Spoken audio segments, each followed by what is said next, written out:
What keeps you together for 11 years? Alam, hindi secret eh. Si God lang talaga eh. Kasi, Si God lang. alam mo, na-imagine ko yung buhay ko nga eh. Kung wala si God, wala eh. Malamang hindi na kami umabot ng 1 taon. Malamang nagloko na ako. Totoo. Malamang may anak na ako sa ibang babae.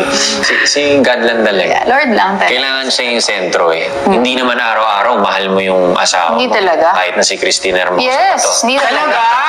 Hindi talaga. Totoo yan. Totoo yan. Diba? Totoo yan. Kahit gano'n pa Tsaka you don't kaganda, always like them. sexy ang asawa mo, hindi mo araw-araw yan mamahalin. Yes, totoo yan. If you're just gonna base it on feelings, naniniwala talaga ako na that ang love hindi siya feelings eh.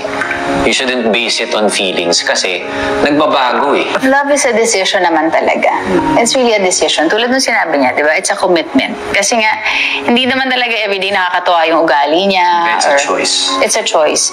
Di ba na, or ang gwapo niya, or ano, parang minsan nakakairita din, di ba? Pero, yun na nga eh. Grabe yung word na irita. Nakaka-irita din. Parang ang sa akin kasi, I should not doubt God na ito yung taong binigay niya sa akin. It's like questioning Him eh, kung nagreklamo ako eh.